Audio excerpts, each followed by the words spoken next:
Hello, Dr. James Bogash, expert in health and longevity, and as well as the author of a book on migraines and epilepsy.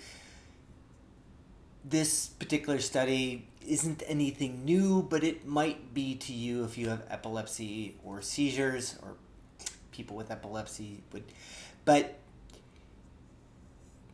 unfortunately, it should not be new news, and this has everything to do with the cause of seizures. All too often, I've said the biggest challenge we have is that somebody has seizures and they go see a neurologist or even an epileptologist, and we medicate the brain enough to where one cell can't communicate with the other, and we high-five each other and pat each other in the back and say that we've won. In no way, shape, or form have you fixed the underlying problem, and that's my continued frustration. You need to work on healing the brain. Oxidative stress, damage to the brain, those are all things that play a role in seizures. There are some very potent antioxidants in the brain, one of which is melatonin. Melatonin is naturally occurring in the pineal gland.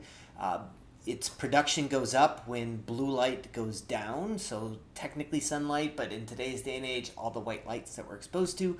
But it's a potent antioxidant in the brain. We've known for a long time that it actually helps with seizures. As a matter of fact, when these researchers looked for data on melatonin and seizures, they found 264 studies.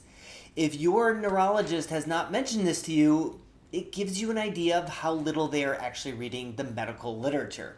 Because you can't have 264 articles on a single approach in your specialty and not read it unless you're just not reading the research.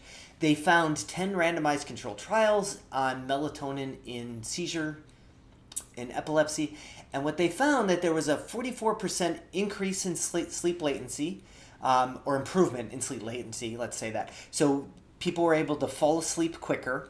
There was a 67% reduction in seizure severity. That's pretty potent for something that does not have a side effect, and it is, I want to say it's dirt cheap, but it's not quite. $5 a month will get you all the melatonin that you need. Certainly competes with drugs that are hundreds, if not thousands of dollars per month that aren't actually fixing the problem. And keep in mind, these studies are usually not done on melatonin or medication. They're done with melatonin on top of medication. So melatonin has the ability to help even above and beyond where medications are not helping. And I would suggest it's because it's helping a critical underlying factor that contributes to the seizures in the first place. As far as dosages go, they didn't look, you'd have to look at the individual studies. Generally, depending, there's a lot of scenarios. Ideally, I like the body to produce its own melatonin. That means sleep masks, that means blue blocker glasses after sunset. Those are ideal. Possibly taking serotonin or 5-HTP because it helps our body make melatonin.